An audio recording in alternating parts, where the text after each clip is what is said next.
I think at the beginning of the year, it's a really good time to talk about planning and what you need to do. All of us busy business owners, women, moms, wives, whatever you are, what always seems to be forgotten or put on the back burner or never got to is you're taking care of your own personal business. So today I'm going to be focusing on the importance of taking care of your personal business, that is your estate planning documents, and thinking through why you might want to put it up on your list.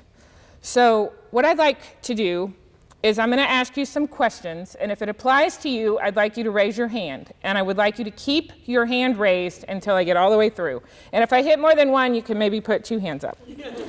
So raise your hand if you have children currently under the age of 18. Okay?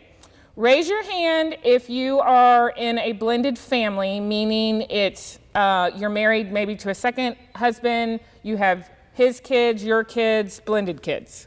None of that? Wow, that's amazing. Raise your hand if you're single and don't have any children. No? Okay. What if you're married with children? Of any age. Married with no children. Okay. Now, if you have a current will, lower your hand. Current will. That means something that has been looked at in the last 5 years. Okay. Those of you who have your hand raised, those are the people that I am specifically talking to. But all of you need to know some really important things.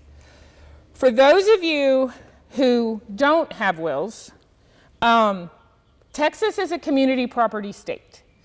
So people think, oh, it's community property. I bought a house with my husband, so it's owned 50-50. He died, I got it. So now that's all I have to do. That's not how, unfortunately, it works. So if you don't have a will, then the state gets to decide through legislation who gets your stuff. You don't. The legal effect of not having a will. So just do that one. Now, if you have a will, you know people who don't have wills. You have family members. You have parents. You have siblings. You have children.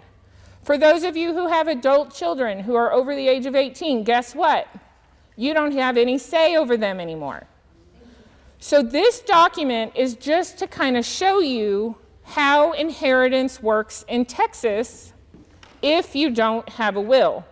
So the top situation is, separate property, and then the second line B that says community property. Those are, people who are married, same husband, same wife, are the parents of the children, okay? So that's like your nuclear family. Unfortunately, in today's world, there's not a lot of those. A lot of people have been divorced, or we have blended families, or so forth. So when you get into a blended family, things get more complicated. So if you look at the bottom of the front page, this shows what happens to your stuff if you're in a blended family with no will.